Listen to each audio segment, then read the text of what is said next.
Bueno, seguimos. ¿Cómo le va? Bien. Córrase porque me da un poquito de miedo cuando lo veo tan cerca, ¿sí? No puedo pensar porque le veo miedo. Acción poética. Acción poética. Seguramente ustedes deben haber visto muchos grafitis en la ciudad. Hay uno, cuando vos venís para el canal, que dice: la patria es el otro. Me parece que es una definición fantástica, que tiene que ver con algo que indudablemente nosotros no practicamos, o por lo menos muchos de los que tienen responsabilidades o que ejercen responsabilidades que nosotros les delegamos no lo visualizan en ese mismo sentido. Quiero decirles que tenemos un montón de programas, están los propietarios de taxis y los peones de taxis que están en un proceso de suba de la tarifa de taxi. Y después tenemos referentes de la política provincial, con los cuales vamos a hablar, van a tener responsabilidad en el futuro, de esta situación que vivimos hoy, que tiene que ver con un desendeudamiento que no es tal, debemos más plata de la que debíamos, con un canje que en realidad está planteado de una manera y se va a terminar realizando de otra. Estamos en un país donde se habla de un blanqueo de capitales que es un verdadero fracaso porque nadie cree en las políticas que tengan que ver con este tipo de cuestiones, que carece de una política de aeronavegación cierta, que sufre inflación y la niega, que no tiene política exterior y que dilapidó un crecimiento sostenido por lo menos de 25 años, porque no supo explotar al máximo, ni al máximo ni al mínimo, todas las posibilidades comparativas que nos ha dado el mundo. En este lugar estamos situados nosotros. Y a esto tenemos que agregarle esta deuda pendiente que tiene que ver con la crisis energética.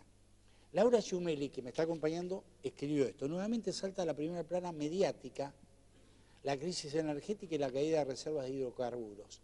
Esta vez viene de la mano del acuerdo YPF-Chevron para la exploración de un sector de vaca muerta.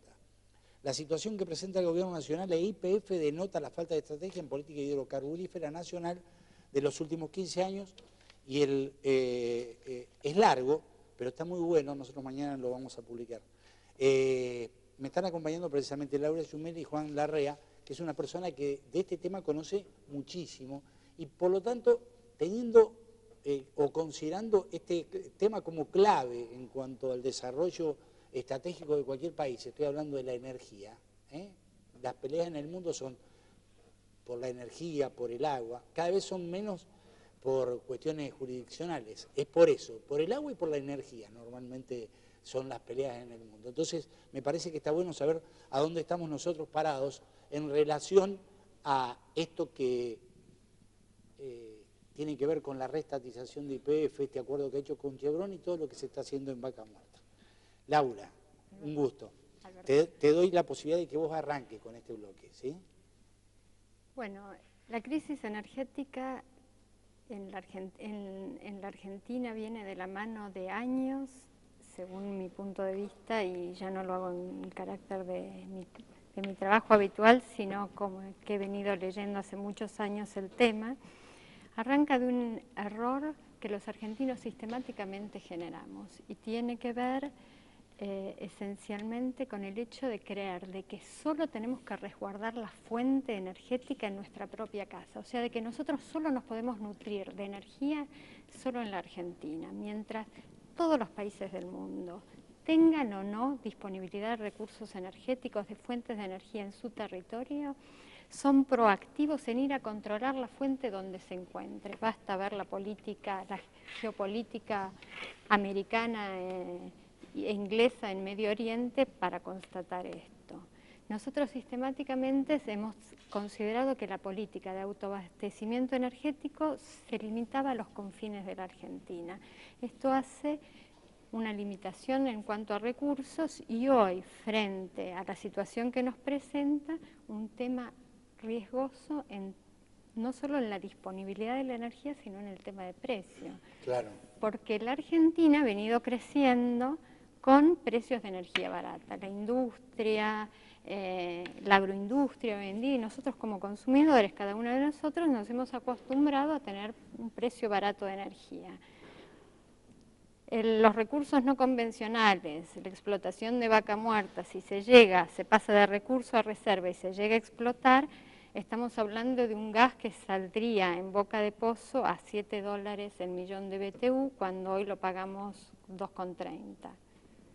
¿La Argentina resiste ese precio para poder crecer? Yo creo que esta es la discusión que tenemos que hacer. Es decir, no solo cuánto recurso tenemos, sino a qué precio podemos resultar ser competitivos y seguir creciendo. Es decir, que vamos en un sentido absolutamente inverso al que realmente necesitamos, ¿sí? Bien, Estados Unidos hace 3 o 4 semanas paró la explotación de hidrocarburos no convencionales en su territorio y sigue apostando a obtener fuentes convencionales fuera de su territorio. Uno, por mantener una reserva estratégica, y dos, por una cuestión de precios competitivos para su economía. A ver, Juan. Bueno, en realidad no hay ninguna posibilidad de desvincular el futuro del análisis de la energía. Es decir, yo lo digo fundamentalmente que por la responsabilidad política, que es la responsabilidad más grande que se tiene cuando se toma una decisión de este tipo. Es como una anécdota, pero Argentina no únicamente se ocupó de las reservas petrolíferas en la Argentina. O sea, YPF, cuando es transferida, obsequiada a los españoles, tenía intereses, o sea, negocios en distintos países del mundo. Yo recuerdo específicamente una empresa en Singapur que estaba valuada en 760 millones de dólares y se la vendieron a unos amigos en 76. O sea, que el negocio petrolero ha dado para muchísimo y fundamentalmente ha dado para que los americanos, acompañados por los ingleses y por los franceses, pasaran a dominar más efectivamente el conjunto del mundo. Yo creo que este es el problema que hay que tener en cuenta. Entonces, cuando la Argentina pretende controlar su suministro propio, lo que está haciendo no es únicamente un tema de soberanía, sino que es un problema de definición política. Argentina no es un país productor de petróleo. Argentina tiene petróleo y Argentina tiene que tomar ese petróleo que tiene, explotarlo a valores y precios convenientes, por supuesto, y en condiciones adecuadas con la naturaleza.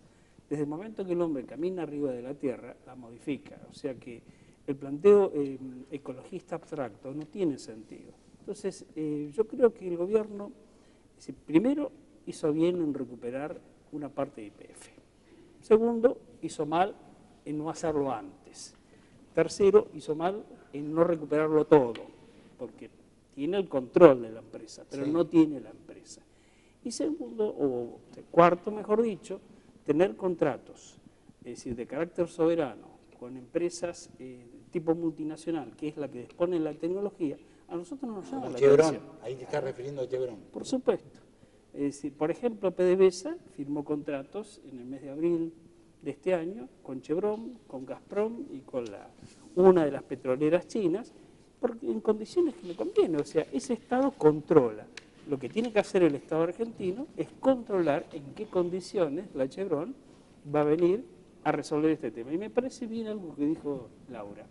Es decir, hay que ver cuando pasa de la etapa de una probabilidad a una realidad. Lo de vaca muerta es todavía una probabilidad. No estamos convencidos de lo que se dice que está ahí abajo realmente esté. Hay que pasar de cualquier manera, lo que no podemos soslayar cuál es la metodología que van a utilizar, ¿sí?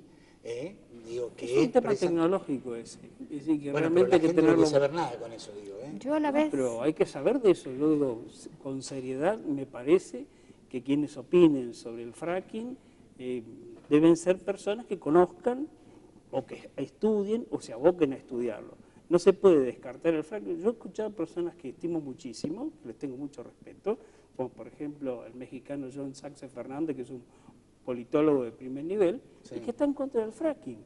Pero está en contra del fracking porque realmente ubica a la Chevron en el centro de este asunto, o a Schlumberger, o a Dick Cheney, o sea, al poder político americano detrás de esto. Pero la técnica en sí... A ver, A ver, Laura. Yo creo de que para hablar del tema, antes de hablar del tema del fracking, hay que ver una cosa. YPF solo tiene hoy el 35% de la producción del petróleo de la Argentina y no llega al 25% del gas. Fue el 24% el año pasado y este año se calcula que terminando el año va a ser el 22%.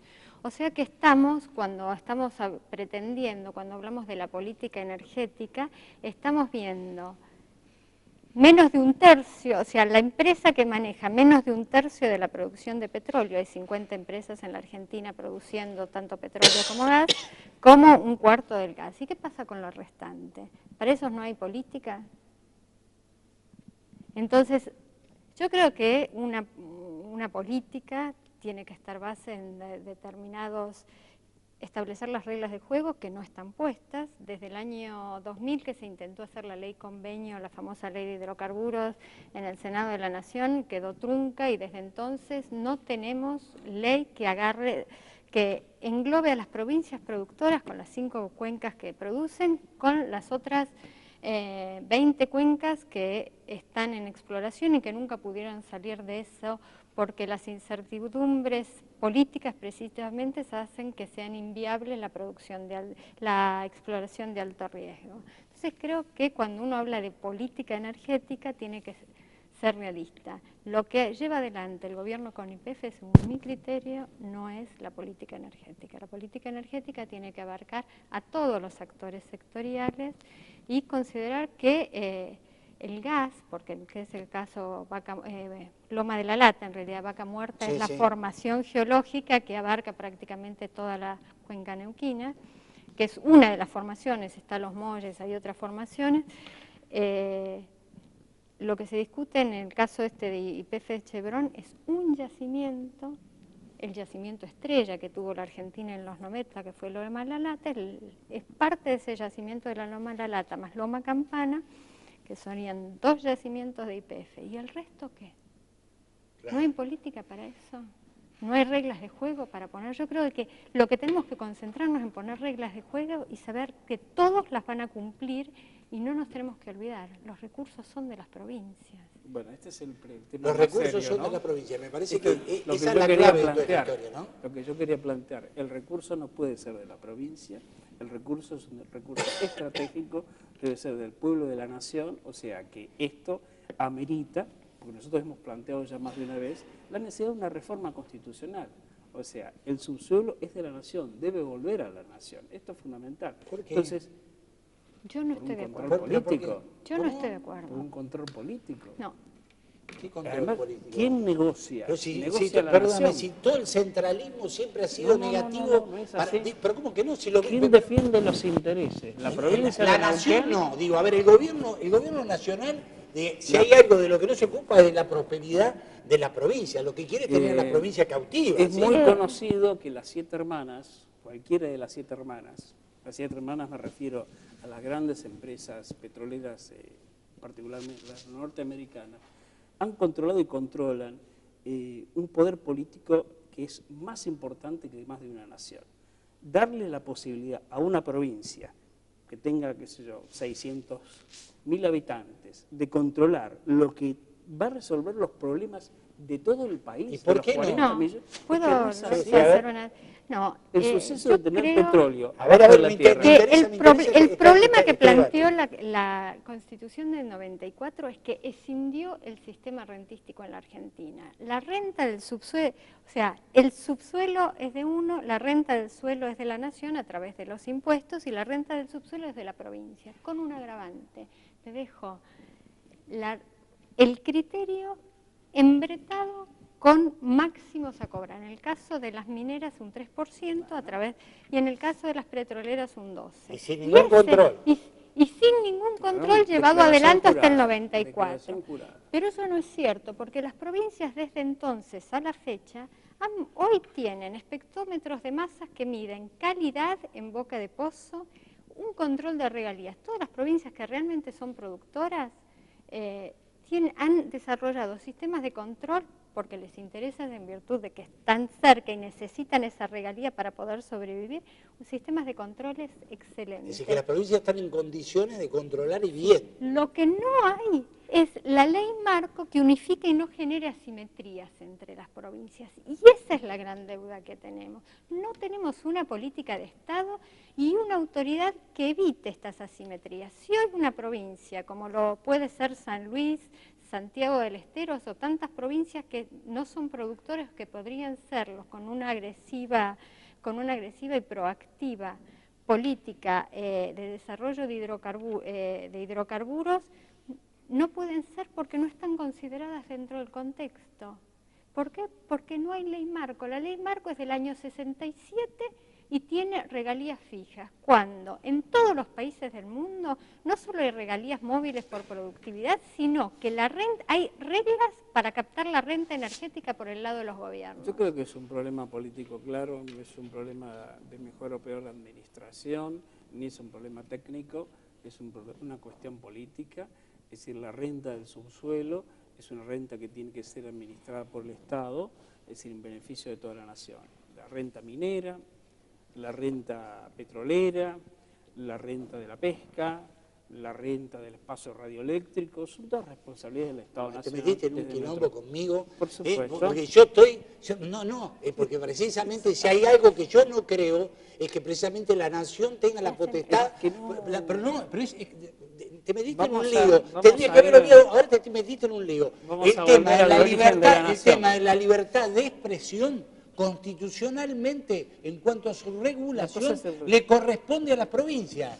Juancito. En realidad es increíble. La centralización. Es increíble que no entendamos, es decir, la importancia que tiene esto en un momento donde siendo un país perdóname, ¿esto lo que está diciendo tiene que ver con una cuestión ideológica tuya de formación? No, es una cuestión política. Sí, la política tiene una base en la ideología. ¿Quién controla mejor, el que está cerca o el que está lejos? No, es que no es que esté cerca o lejos. El problema es que creer que como el gobierno nacional está en Buenos Aires, no tiene capacidad para controlar lo que ocurre en Tierra del Fuego, es un error grave. Yo me refiero a entes de carácter nacional, manejados desde el Congreso de la Nación, la máxima responsabilidad del país, puesto en el lugar donde tiene que estar, y decidir el futuro tan importante de los argentinos como tener la energía suficiente como para que el país se siga industrializando. Eso es poner reglas de juego. Claro, pero sí. quien administra las reglas no necesariamente tiene que ser nación, y de hecho la Constitución Ente Nacional del de 94 Hidrocarburos, que se llama YPF, o que tenga el nombre que tenga. ¿Pero quién se hace cargo de la crisis energética que tenemos? El gobierno, ¿quién se va a hacer cargo? Es obvio. Bueno, pero no hay otra persona lo que tenemos hoy es gastamos cada vez más plata precisamente importando energía. Y tenemos suerte. Eso está marcando claramente una ineficacia absoluta. No es así. ¿Cómo que no? Sí, es así. Pero si Laura lo dijo con claridad, ¿pero esto viene desde el fondo de la historia. No, bueno, ¿qué tiene que ver eso? Yo creo que hemos profundizado. Porque desde el fondo de la historia nadie lo va a cambiar. En el año 2000 estaba parado el sector productivo y parado el sector energético prácticamente. ¿Qué pasaba con el petróleo en el 2000? Costaba $20 el barril a nivel mundial y estaba parado Comodoro Rivadavia. ¿Y nosotros qué hacíamos? Los chubutenses no podrían haber hecho ni nada, ninguna otra cosa. Tenían parado todo Comodoro Rivadavia y parados los pozos. Pero precisamente porque había contratos que tenían fijas las regalías, era imposible. Si en ese momento los chubutenses hubiesen decidido o podido bajar las regalías y negociar para mantener las fuentes de trabajo, lo hubiesen hecho. El hecho de tener contratos fijos desde Nación, con el mismo criterio, desde La Quiaca hasta Ushuaia, y desde Mendoza hasta, en este caso tengo que decir Comodoro Rivadavia porque no tenemos offshore, impidió a las provincias tener una estrategia proactiva para resolver sus problemas. A partir de eso viene creciendo, y esto es política energética, el consumo de gas sistemáticamente. La matriz eléctrica en este caso tenía 45% de agua, 45% de gas y 10% nuclear en el año 2000. Hoy tiene 65% de gas a pesar de la crisis, con todo gas importado metido adentro y combustibles importados, 35% de agua y solo 5%. Bueno, me están ¿qué pidiendo... pasó en el medio, Laura? no desarrollamos la matriz. ¿Pero Y qué no pasó? desarrollamos El quién... menemismo, por favor. No, estoy hablando de liquidación 2000 a la fecha. Estoy hablando de 2000 a la liquidación fecha. es decir, el petróleo en manos de Pero te está Repsol. hablando del 2000 a la Te fecha. está Estoy hablando de 2000 a la Escuchá, fecha. del ¿Pero 2000 quién al- tenía la obligación en todo caso? Si ellos se De quedaron- desarrollar la matriz. es evidente que tiene se el- quedaron con todo. Las el- empresas de energía ya no eran más del No, Estado. estoy hablando O sea del que nosotros 2000 a la tenemos- fecha, algo más claro, de que en plena crisis hidrocarburífera nacional, en vez de desarrollar la matriz, incorporar renovables, tener una política proactiva de abrir fuentes, impulsar a las empresas nacionales para que ¿Pero qué condiciones exploren y había exploten en el 2000, exterior ¿qué para... condiciones había para hacer eso si el país debía No estoy 175 hablando, mil no millones estoy hablando, de dólares? que estoy comparando Un la matriz del presidente que se 2000 fue con la en de un helicóptero, 2015. Pero 2015, ¿qué? 50 ¿Y muertos estos en 2 15 años semanas. qué hicimos? No, yo creo que en estos 15 años, no 15, en 10 años se hicieron algunas cosas que si nosotros Se analizamos profundizó la matriz extensión de la red de- hidrocarburífera cuando todo el resto del mundo está abriendo la matriz hacia las renovables. No hemos hecho nada de eso. Yo creo que se Seguimos de los terminó la Ciretá. teníamos 20.000 megavatios instalados energía eléctrica en el año 2000. Hoy Sí. tenemos 30.000. Sí. ¿Sí? La diferencia entre ellos y eso, salvo Yacyretá y 50 Ya megas escuchado de eso. 50, no, todavía no está en Sí, por producción. supuesto que no está en 50, producción. pero Pero tú 50 sabes, en el de los que hoy 2006 tenemos, de se los 30.000, resolvió el seguirla construyendo. S3 es Cuando los todo gobiernos anteriores decidieron térmico. dejarla. Sí, yo lo sé, Laura, yo sé que Pero es hemos térmico. profundizado Es un problema una crisis. gravísimo. Sí, es gravísimo. Digo, de cualquier manera, digo, uno tiene la sensación que estamos metidos en una crisis, Claro. ¿sí? Y de la que nos va a costar mucho Sí. poder salir, ¿sí? Y mientras tanto, se construyan las obras hidroeléctricas o se decide avanzar con las nucleares, va a haber que resolver el problema de las Porque, térmicas la gente de Neuquén convencionales. el otro día se manifestó y mucho por el tema de la metodología que se va a utilizar, que es el fracking. ¿Por qué no me están pidiendo que le expliquemos a la gente de qué se trata? Ahí está, ahí tenemos para mostrar algo de fracking. Alguien, Laura, pues no tiene audio, ¿sí? Sí. O vos, Juan, digo, ¿Qué es, ¿qué es el fracking? El fracking es un sistema de producción de hidrocarburos que significa, además del pozo vertical que normalmente se hace, muchos pozos verticales, pero sobre todo pozos horizontales donde ingresa gran cantidad de áridos, gran cantidad de agua a alta presión y químicos que permiten que el hidrocarburo que está metido adentro de los poros de la roca, abrir ese poro y sacar el hidrocarburo que ya no está ni en estado líquido ni gaseoso, sino enclaustrado adentro de la roca. Esto significa permanente inversión, porque a diferencia de la producción de hidrocarburos convencional, que es un solo pozo y que absorbe, digamos, y transporta el líquido o el gas, son múltiples pozos y con mucha agua de por medio y que permanentemente hay que poner agua, químicos y áridos a altísimas presiones para poder hacer ese trabajo de rompimiento de la roca. Las cantidades que se están manejando no son imposibles. No son imposibles. De lo que yo he leído, Tienen un estamos impacto. pasando de 4.000 metros cúbicos a 8.000 metros cúbicos. Digo, por sí o por no, Hay unos que dicen Se son resuelve la 20-30. crisis con Sí. los no convencionales, no se No, resuelve. solo No una se- parte, no se No. resuelve. el 10%, por decirlo. Bueno, les agradezco a los dos. El tema quedó absolutamente abierto, está buenísimo que lo podamos charlar, sobre todo con ustedes que realmente el tema conocen y mucho. Nosotros escuchamos un montón de cosas que a veces no las entendemos muy bien.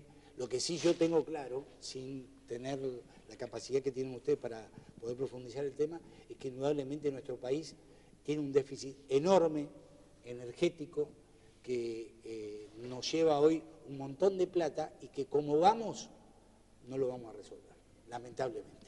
Va a tener que tomar las resoluciones Por políticas eso, necesarias. bueno, en para algún resolverlo. momento hay que tomarla, pero viste, qué sé yo, no sé, ¿cuánto tiempo vamos a Rápido. pasar? Nos vamos a ir a la pausa. Cuando volvamos tenemos el tema de los taxis, el aumento, y después nos vamos a referir a la coyuntura nacional y también provincial. Pausa, ya volvemos.